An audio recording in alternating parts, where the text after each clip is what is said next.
La muerte del jefe máximo. Capítulo del libro Relatos de la Guerra Cristera. Santos, Mártires y Anticristos. Escrito por Víctor Manuel Villanueva. Un libro que fue publicado por Ediciones Agua Escondida Ediciones. En enero de 2023 en su primera edición. La muerte del jefe máximo. Plutarco Elías Calles, en la Revolución Mexicana, triunfó hasta sobre la muerte. El movimiento armado de principios del siglo XX no le quitó la vida en los campos de batalla. No la perdió en un ajuste de cuentas ni en una traición, como era costumbre en ese entonces. No, el general Calles tampoco fue asesinado como Madero, Carranza, Obregón, Villa, Zapata, Serrano o Gómez. No, él sobrevivió a todos ellos, incluso a las fuerzas cristeras durante el conflicto religioso. Plutarco Elías Calles fue el único jefe máximo, el más poderoso, de la Revolución Mexicana, que llegó a la tercera edad, que murió de viejo por enfermedad, y su deceso también se convirtió, como otras muchas cosas más que hizo, en algo inédito en la vida política de este país. Para Calles, ser maestro rural y luego inspector de educación era poca cosa. De ahí que buscar el prestigio social y económico en otros lares. Pero como empresario fue un fracaso.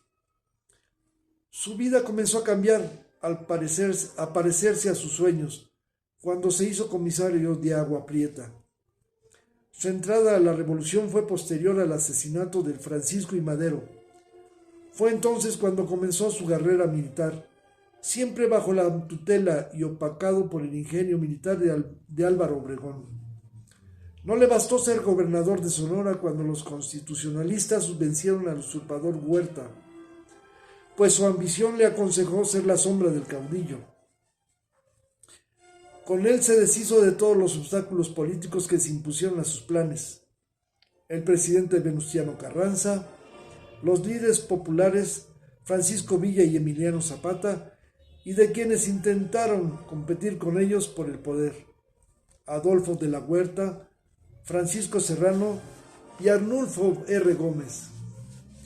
Llegó a la presidencia de la República en 1924 y, tras el asesinato de Obregón en La Bombilla, se erigió como el jefe máximo, función que desempeñó, pese a las 2 expulsiones del país que le hizo el general Lázaro Cárdenas, hasta el día de su muerte, el 19 de octubre de 1945.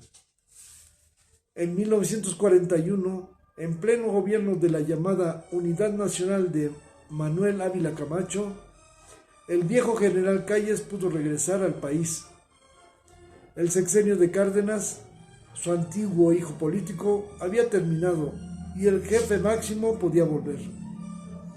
Viudo, lleno de hijos, yernos y nueras, nietos y 2 hijos más con su segundo matrimonio, Plutarco Elías Calles pasaba los 65 años cuando decidió vivir su vejez en la Ciudad de México. Aunque viejo y sin un poder verdadero en la política, su presencia era emblemática para el grupo gobernante. Se trataba del único sobreviviente que tomó las armas para restablecer el constitucionalismo en el país tras el asesinato de Madero. Era la revolución personificada, ni más ni menos. Pero el turco estaba viejo y tenía menos fuerzas para soportar los achaques que siempre tuvo en ese cuerpo fornido que lo había acompañado por tantos años y en tantas batallas militares y políticas. El 18 de septiembre de 1945 cumplió 68 años, casi un septuagenario. Fue cuando entonces entró a la recta final de su vida. Casi un mes después se enfermó. Su médico de cabecera, Abraham Ayala González, tuvo que operarlo de las vías biliares el sábado 13 de octubre de 1945. 2 días tardó en recuperarse de la intervención. Incluso se dice que estuvo animado hablando con sus hijos, hijas y nietos. Pero la noche del jueves del 18 se sintió mal, tuvo una recaída. A las 5 de la mañana fue llamado de urgencia el doctor Ayala González y había un inusual movimiento en el hospital inglés. Más aún en la habitación 32 del mencionado nosocomio, que estaba totalmente pintado de blanco, sin ningún adorno y con un buró lleno de cajas de medicina, frascos y jeringas. De acuerdo con el Universal, a las 11:30, Plutarco Elías Calles recobró la conciencia y hasta reconoció a Ayala González. Mi querido doctor, le habría dicho con voz cansada. Luego vendría otro shock, del cual ya no volvería el exmaestro rural. Intentaba hablar, pero se ahogó en borbotones de su propia sangre, aseguró el Excelsior. En el cuarto 32 reinaba el caos y la angustia. Se hacían transfusiones de sangre, se aplicaban suero e inyecciones. El general sonorense expulsaba sangre por la boca. Pasadas las 14 horas de aquel 19 de octubre de 1945, solo había una certeza. El expresidente Plutarco Elías Calles fallecería en cualquier momento. Al hospital inglés llegaron los primeros secretarios de Estado. Primo Villamichel, de Gobernación, Eduardo Suárez, de Hacienda y Crédito Público, Marta R. Gómez, de Agricultura, y el licenciado Jesús González Grillo, con la representación del presidente Manuel Ávila Camacho. Entretanto, los familiares mandaron por los dos hijos menores del general Calles, que se encontraban en San Francisco, California. Plutarco, de 13 años, y Leonardo, de 11, hijos de Leonor Llorente. También se le avisó a Artemisa Elías Calles Chacón, quien estaba en Nueva York. En el círculo político, la noticia de que el jefe máximo estaba por morir se volvió un rumor constante y viral. A las 14:40, el hombre fuerte de México fue declarado muerto por el doctor Abraham Ayala González. Su rostro era de una intensa palidez, los pómulos salientes y mejillas hundidas, el pelo casi blanco, surcada de arrugas la cara y grandes ojeras, según describió la reportera del Universal. También dijo que el general tenía una pijama color crema de manga corta y que las sábanas blancas de su cama estaban salpicadas de sangre. Desde luego, no hubo presencia alguna de un sacerdote y a nadie se le ocurrió esa descabellada idea. Fernando Torreblanca anunció que el cuerpo de su suegro sería velado en la residencia de Guadalajara 104, esquina con el Parque España. A las 19 horas del 19 de octubre de 1945 se abrió la residencia Torreblanca Elías Calles. El cuerpo del general estaba al centro del hall con un traje negro, dentro de un ataúd metálico y 4 gigantes velas con luz roja que lo rodeaban. En la puerta, Rodolfo, Plutarco, Alfredo y Gustavo Elías Calles Chacón recibían las condolencias, mientras que en el interior Hortensia, Natalia y Alicia Elías Calles de Chacón y Alicia Elías Calles Chacón, en completa soledad y silencio, se encontraban vestidas de negro con velos del mismo color sobre sus cabezas y rostro, con los ojos enrojecidos por el llanto. Un informante le confesó a Ana Soledad Álvarez de Excelsior que el general no deja gran fortuna. Son fábulas las cuentas de libras esterlinas en los bancos extranjeros. La misma fuente asegura que hubo en el velorio un momento de tensión cuando de pronto llegó un personaje vestido de negro de largo gabán, que por un momento se creyó que es un sacerdote. En su crónica dice que se trataba de Gumaro Lizárraga, que no sé por qué tiene apariencia sacerdotal.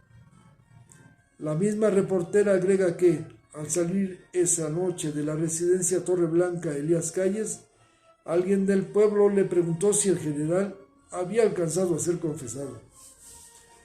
Durante esa noche y la mañana del 20 de octubre, siguieron pasando frente al ataúd del que fuera el jefe máximo de la Revolución Mexicana, militares de alto rango, senadores, diputados, políticos, hombres de negocios y damas de diferentes círculos sociales, así como también gente del pueblo. El presidente Ávila Camacho y su secretario de la Defensa Nacional, el general Francisco L. Urquizo, montaron una guardia.